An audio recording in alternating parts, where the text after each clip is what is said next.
자, 본부장의 이야기 들어볼게요. 네. 네. 정신이 없네요. 오늘 뭐 많으시네요, 본부장님. 필요 없습니다. 네, 제가 전 시간에 뭘 많이 해가지고. 아, 그런 건가요? 네, 일단 뭐 실적 발표 요새 많아가지고요. 실적 발표 미국에서 너무 많이 해가지고 매근이 필요한 실적 발표가 너무 많습니다. 그래서 일단 뭐 그 얘기 좀 해드릴까 합니다. 뭐 실적 발표가 많은데 실적이 좋습니다. 일단 좀 볼게요. 애플도 실적 발표를 했습니다. 실적이 견고하고 성과가 좋습니다. 일단 생각보다 전반적으로 관세 이전의 것들이기 때문에 전반적으로 실적 발표가 좋고요. 그 관세에 대한 기본적인 생각들이 많이 있고, 그다음에 향후에 일단 실적이 다 좋고, 그다음에 관세에 대한 대비책이나 이런 것들을 어떻게 하겠다라는 것들까지 다 제시하고 있습니다. 일단 애플은 지금 주당 순이익 매출은 954억 달러로 5% Y2Y가 돼 있고요. 그다음에 주당 순이익은 8% 정도 나왔습니다. Y2Y가 8% 정도 나왔고 그렇게 나왔습니다. 어쨌든 그렇게 나왔고 서비스 분야도 두 자릿수 성장을 계속 지속하고 있습니다. 잘 나왔다고 보시면 되고 1위 자리도 계속 지키고 있습니다.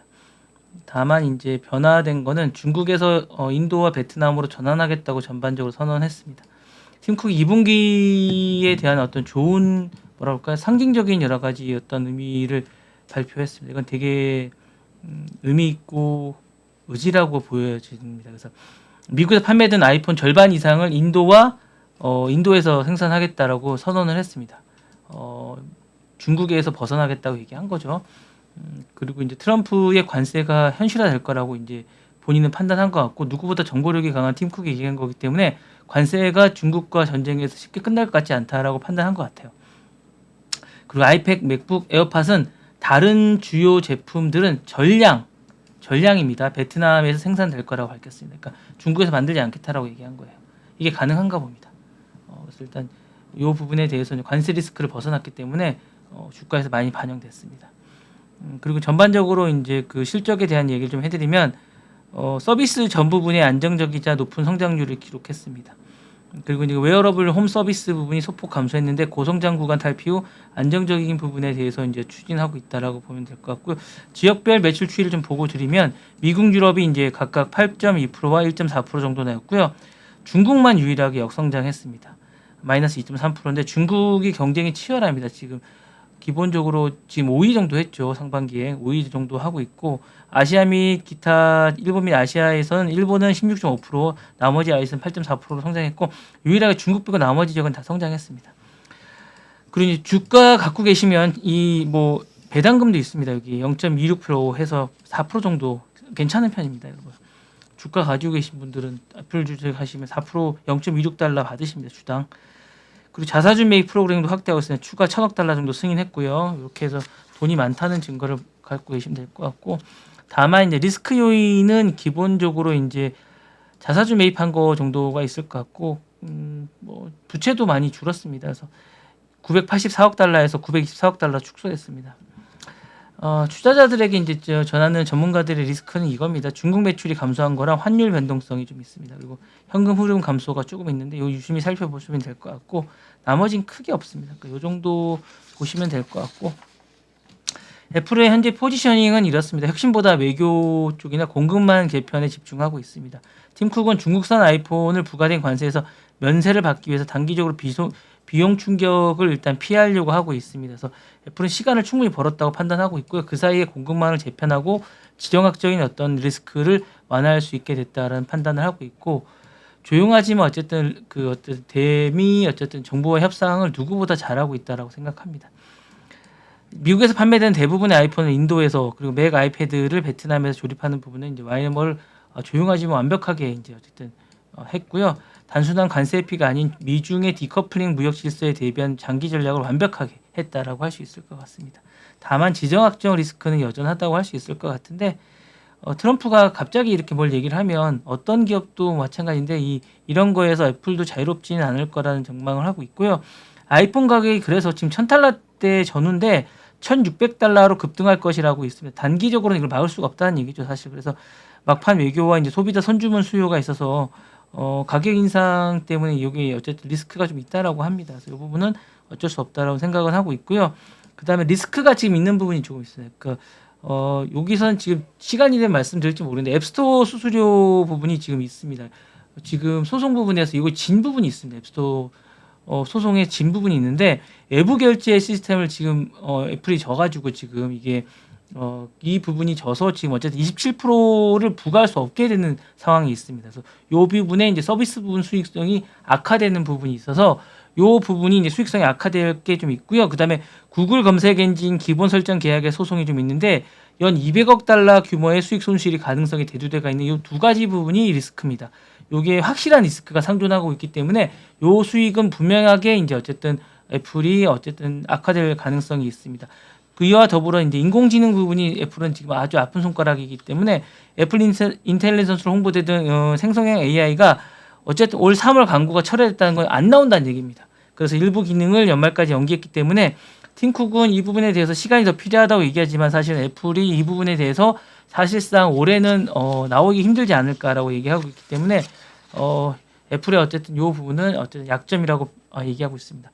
그래서 이제 장기적으로 말씀을 드리면 애플의 장점은 지금까지 보시면 투자자들 입장에서 보시면 관세 대응이라든가 고수익 부분에서는 시간 벌기에 성공했다. 그리고 공급망 재편은 장기적으로 볼 때 충분히 이제 잘하고 있다라고 얘기를 하지만 법정 리스크라든가 이제 AI 부분에 대해서는 여전히 약점을 갖고 있기 때문에 이 부분을 가지고 투자하시면 될 것 같다라는 생각이 듭니다. 그래서 이 부분을 가지고 투자하시라고 말씀드리고 싶습니다. 다음은 아마존입니다. 요거는 저도 예? 봤어요. 예? 어떤 봤어요. 어떤 거? 아마존 실적이요. 아마존 실적 보셨어요? 네. 아마존 실적은 뭐 나쁘진 않습니다. 아마존 실적도 어차피 매그니피션트가 전반적으로 나쁘지 않습니다. 어제 메타랑 이제 MS가 했는데 MS도 좀 이따 시간 되면 좀 해드릴 텐데 두 개 다 해드릴 텐데 나쁘지 다 않습니다.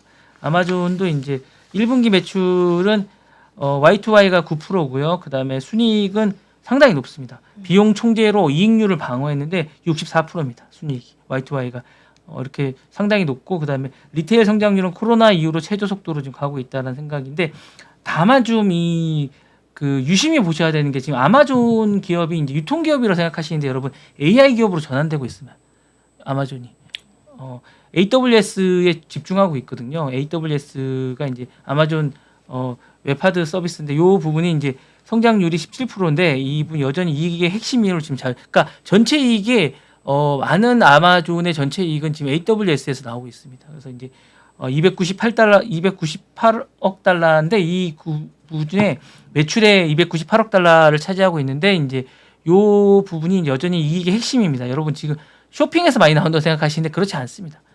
AWS가 성장의 중심인데 요 부분에 어쨌든 투자가 거의 250억 달러가 들어갔습니다.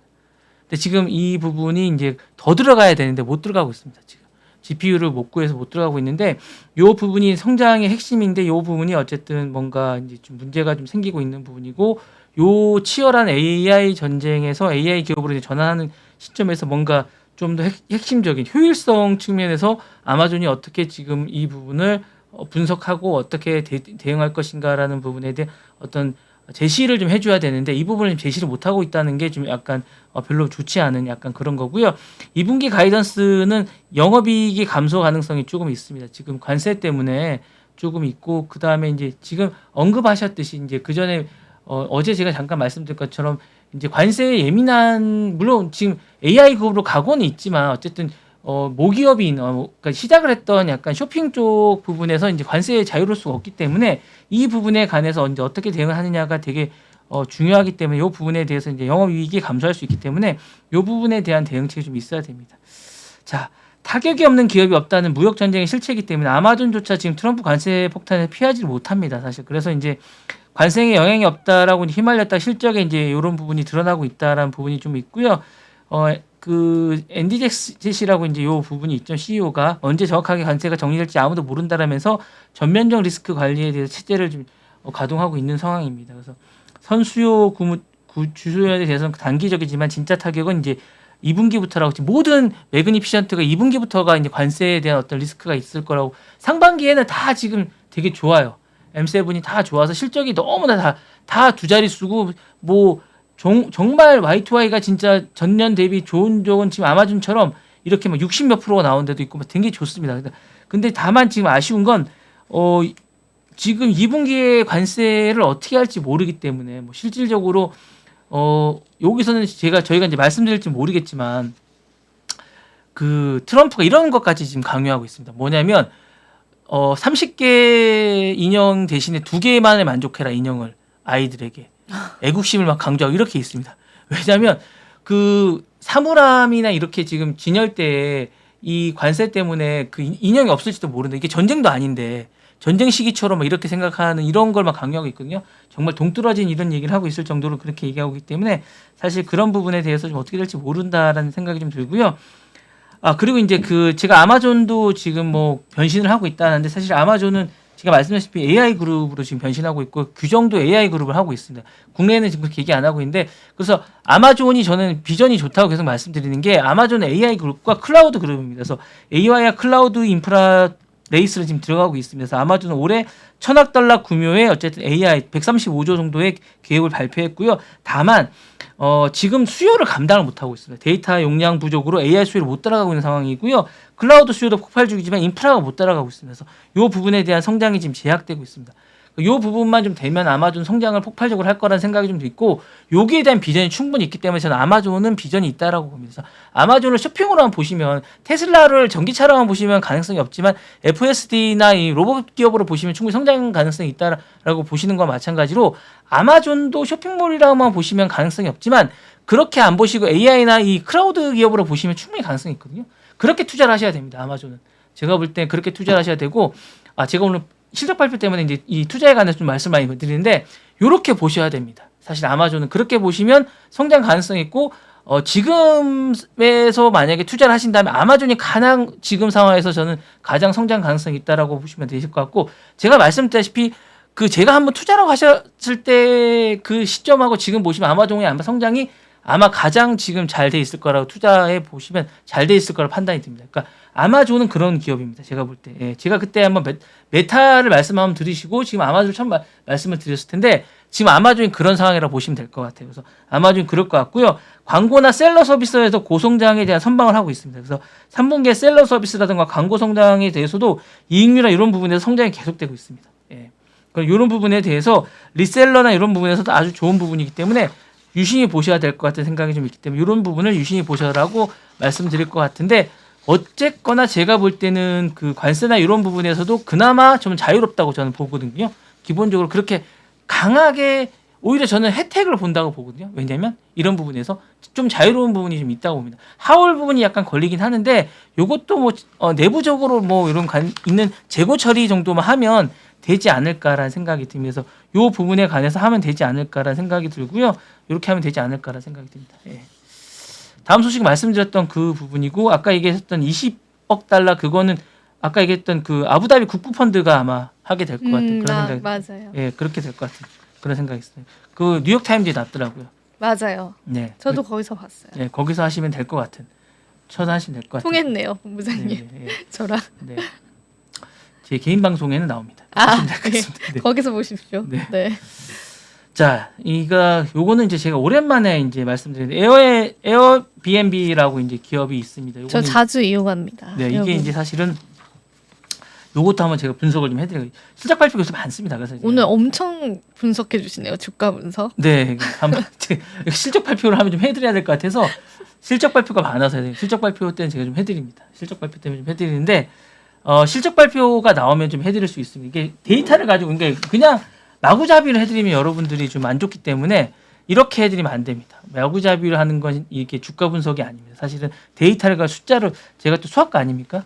수학과로 통계를 부전공을 했기 때문에 이게 사실은 대학원에서 이렇게 했기 때문에 이게 원래 이렇게 해야 됩니다. 모든 건 다.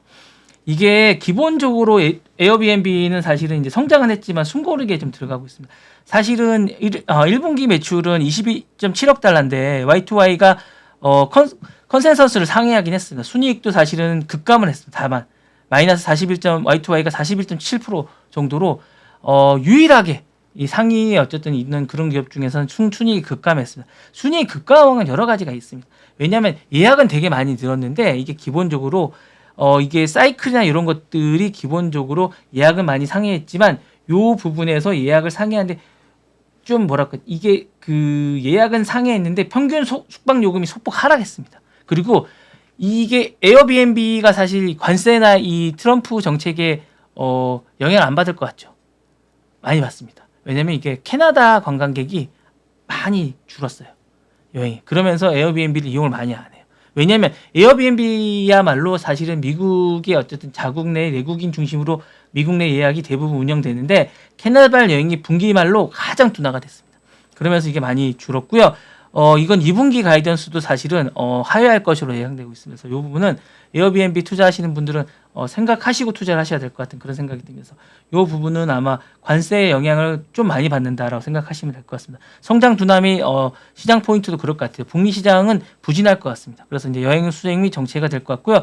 트럼프의 불확실성에 어쨌든 무역 정책에 가장 영향을 많이 받는 기업이 에어비앤비라 생각이 듭니다. 그래서 부킹 및 윈도우 단축도 될 것 같고 소비자의 여행 시점과 숙박 간격이 좀 줄어들 것 같은 생각이 좀 듭니다. 그래서 소비자의 어떤 심리 위축이라든가 신중한 지출 신호가 많이 됩니다. 그러니까 에어비앤비가 사실은 전 세계적으로 많이 있지만 전반적인 주력은 북미입니다. 북미. 그리고 미국 시장이 가장 주력이라고 보시면 될 것 같아요. 왜냐하면 미국 시장이 큽니다. 생각보다 크고요.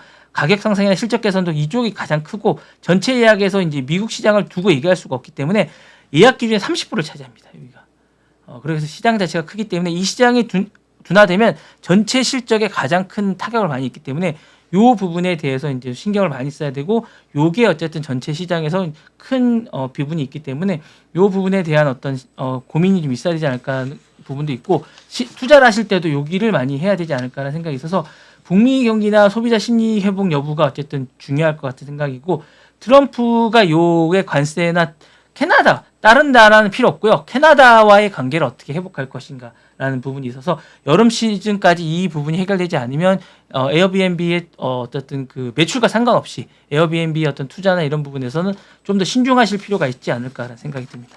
신중하셔야 될 것 같은 그런 생각이 드네요. 제가 볼 때. 그래야 되지 않을까 생각합니다. 네. 신중하십시오. 네. 네. 전 투자를 안 합니다. 에어비앤비 투자하시는 분 생각보다 우리나라에 많으시더라고요. 자, 이거 이제 구글이 이거 투자하실 때는 네이버 다음이 영향을 받을 것 같습니다. 우리나라. 이거는 우리나라 네이버 다음이 이건 미국만 이제 먼저 실시를 하거든요. 구글 AI가 실시를 하는 건데 우리나라 네이버 다음 주가에도 영향이 좀 있을 것 같습니다. 그래서 이 부분은 우리나라 네이버 다음도 이런 검색을 바로 해야 될 것 같은 생각이 들어서 바로 가져왔습니다. 그러니까 구글 검색에 새로운 판을 연다는 건데 제미나이가 지금 답을 잘 못 찾고 있어서 구글이 이렇게 가는 것 같아요. 자기네들이 이미 확보하고 있는 구독자들로 답을 찾는데 구글이 지금 검색창을 하고 있잖아요. 그거를 바로 챗GPT처럼 바꾼다고 생각하시면 될 것 같아요. 그걸 이제 바로 검색을 AI 모드로 바꾼다는 것입니다. 지금 검색을 하시는 그 창을 무료로 AI 모드처럼 바꿔주겠다는 거라고 보시면 될 것 같아요. 그러니까 그 이번 주에 구글이 자사 AI 검색 모드를 그 검색 도구를 AI 모드 일부 사용자에게 공개하겠다라고 테스트에 들어갑니다. 그래서 이제 못 참는 거죠. 왜냐하면 제미나이가 선거를 못 거두고 있다고 생각하는 것 같아요. 그렇게 하지 않고 바로 그렇게 해서 경쟁을 하겠다고 생각하는 것 같고요. 이게 시간이 없다고 생각하는 것 같습니다. 왜냐하면 챗GPT하고 퍼플렉시티가 너무 빨리 지금 성장하고 있기 때문에 이 시장을 빨리 뺏어야겠다고 생각하고 있는 것 같고요. AI 모드는 사실 기존의 구글 검색처럼 많은 링크를 나열하지 않고요. 대신에 질문에 대해서 하나의 완성된 답변을 AI가 직접 생성해주는 방식입니다. 그래서 기존의 검색 요약인 AI 오버뷰처럼 더 능동적이고 사용자가 마치 챗봇 같은 그런 정보를 얻을 수 있는 약간 이런 겁니다. 그래서 새로운 AI 모든 검색 탭 왼쪽에 똑같습니다. 우리 화면 왼쪽에 이렇게 챗봇이 이렇게 검색이 생성되죠. 그리고 이미 뭐 퍼플렉시티나 뭐 이렇게 챗GPT를 사용해 보시는 분은 익숙한 UI 창일 텐데 왼쪽에 이렇게 생기는 겁니다. 그래서 이렇게 생기고 좌측에 검색 내용이 있고 요일별로 이렇게 우리가 뭐 날짜별로 생기듯이 이렇게 검색 히스토리가 생기고 시각적인 카드가 우리가 뭐 먹는 것처럼 생기는 거 쇼핑 기능도 생기는 것처럼 똑같습니다. 그러니까 제가 볼 때는 제미나이가 실패했다는 걸 이제 어느 정도 인정하는 것 같고 시장 자체에서 이제 뒤지고 있으니까 이미 포탈 창에서 이제 기본적으로 API를 그러니까 관문 자체를 자신들이 이제 구글이 이용하면서 이미 자신들이 이용하고 있는 뭐 많은 사용자들을 가지고 있는 이런 부분을 자신들이 이용해서 이제 자신들이 이런 부분을 이용하겠다는 생각을 좀 갖고 있는 것 같아서 이번 업데이트는 사실은 유료 구독 없이 일반 사용자가 AI를 검색 체험할 수 있도록 하는 이런 설계고요. 이미 경쟁 제품보다 빠른 보급을 늘릴 수 있는 약간 이런 게 아닌가라는 생각이 있고요. 링크를 넘기든 검색에서 바로 답을 찾는 검색으로 전환하는 거라고 생각이 듭니다. 그래서 이 부분은 구글 AI 모드는 어쨌든 단순한 기술 검색이 아니라 검색 패러다임 자체를 바꾸는 거라 생각이 들고 이제 미국 일부 사용자만 체험을 하겠지만 조만간 전 세계로 확대된다고 합니다. 그래서 이게 아마 이렇게 되면 우리나라의 어쨌든 네이버나 다음에도 위기감이 오지 않을까라는 생각이 들고 상당수의 사용자가 이쪽으로 가게 될 것 같은 그런 생각이 듭니다. 이게 무료기 때문에 그렇게 되면 뭐 저도 이거 쓸 것 같거든요. 바로 바로 쓸 것 같은 많은 생각이 들면서 이렇게 되면 어쨌든 수익 모델의 균열 조짐이 생길 것 같은 생각입니다. 기존의 광고 매출을 우려하던 어떤 전환이 갖고 알파벳의 주가도 상당히 올라가지 않을까라는 생각이 들고 이게 이제 아마존이나 틱톡이나 샵이나 네이버 스토어 같은 직접적인 경쟁 구도로 이게 왜냐하면 쇼핑도 이쪽으로 간다고 얘기를 하니까 이 부분에서 검색 쇼핑 거래가 AR을 통해서 이제 통합 거래되기 때문에 이 부분에 상당히 변화가 있을 것 같은 생각이 듭니다. 그래서 기억하는 검색과 사람의 어떤 행동의 장기 추적이 가능하기 때문에 이 부분은 상당히 많은 패러다임을 암시하는 거라는 생각이 듭니다. 그래서 빅테크 전쟁 자체가 이제는 검색 AI라고 되는 것 같은 이런 기능이 되기 때문에 AI 모드는 사실 이제 검색 소비 광고 콘텐츠가 이제 새로운 어떤 하나의 묶음으로 해서 이제 어쨌든 바꿔주는 이런 생각이 되지 않을까라는 생각이 들어서 조심하셔야 될 것 같은 이런 생각이 듭니다. 네. 이게 좀 빨리 뭔가 되지 않을까라는 생각이 드네요. 그래서 뭐 해야 되지 않을까 이런 생각이 듭니다. 자, 그런 생각이 듭니다. 네. 마지막으로 하나만 할까요? 예, 지금 준비한 건 많지만 하나만 해드리겠습니다. 레딧 여러분 많이 아시네? 이것도 이제 상장사라서 실적 발표를 했거든요. 실적 발표라서 하나 해드리겠습니다. 레딧에 대해서 잘 아시나요? 몰라요. 미국에서 많이 쓰는 건데. 저는 아는데 네. 커뮤니티 사이트 아니에요? 네, 레딧에 대해서 설명을 좀 해드릴게요. 이게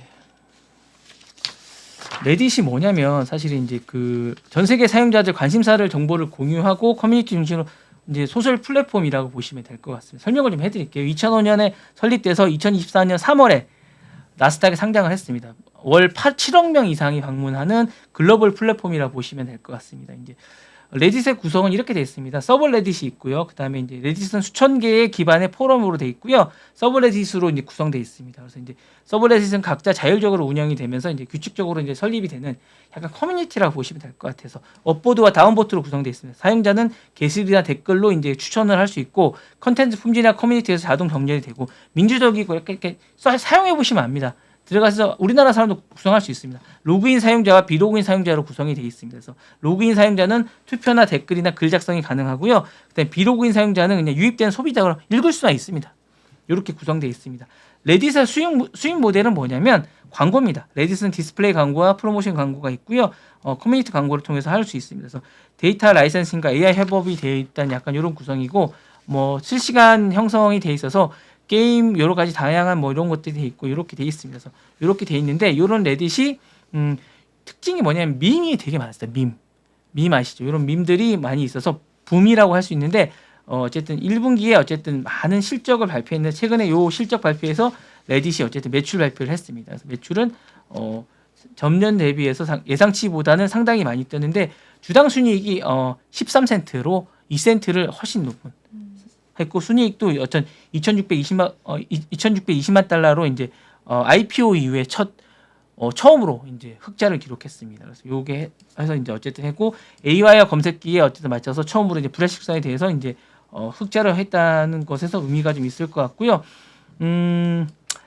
1분기 매출은 3억 9,200만 달러를 기록하면서 시장 예상치보다는 상회했다라는 게 좀 의미 있을 것 같고 전년 동기 대비해서 매출은 61% 급증했습니다. 그래서 뭐 이런 부분이 있고 지난해 사실은 이제 5억 7천만 달러 적자를 기록했던 거에 비해서 상당히 많이 뛰었다라고 생각하시면 될 것 같은 생각이 좀 있어서 많은 어쨌든 뭐 좋은 의미라고 보시면 될 거고 주간 사용자가 어쨌든 100만 명 이상이 지금 사용하고 있다는 게 좀 있습니다. 이런 부분이 좀 있어서 좋은데 어쨌든 불확실성도 물론 있습니다. 최근 구글 알고리즘 변경에 따라서 생성형 AI가 보급이 검색 기반으로 이제 바뀌고 있기 때문에 이 부분은 좀 불안정합니다. 그래서 이 부분에 대해서 이제 CEO는 이제 검색 생태계를 공사 중이고 당분간 유동성은 불가피하다라고 얘기는 하고 있지만 어쨌든 구글에서 의존하던 것들이 이제 자기 자체적으로 살아야 된다는 약간 이런 어려움은 있지만 어쨌든 레딧을 사용하는 사람이 많기 때문에 뭐 잘 성장할 거라고 생각합니다. 그래서 이 부분이 향후에 어떻게 될지 좀 지켜봐야 되지 않을까라는 생각이 드는데 어쨌든 이 부분에서 어쨌든 성장을 잘 하고 있다라고 말씀드리고 싶고 레딧은 사실은 이제 미국의 여론 형성을 많이 하고 있고 어쨌든 커뮤니티로서 성장을 하고 있기 때문에 우리나라도 이제 뭐 커뮤니티가 한 번도 IPO나 이렇게 코스닥에 올라갔던 적이 없는데 이렇게 한번 올라가 보면 어떨까라는 생각이 좀 들어서 주목해서 한번 가져와봤습니다. 뭐 요 이외에도 뭐 지금 애플의 그 앱을 깨고 나온 포트나이트 이야기라든가 그다음에 지금 퍼플렉시티하고 지금 젠슨하고 싸우고 있는 게 좀 있거든요. 그 이야기는 다음 시간이 되면 한번 해드리겠습니다. 시간이 너무 많이 지나가지고요. 네, 알겠습니다. 자, 오늘 실적 발표 앞두고 다양한 분석 본부장님 해주셨습니다.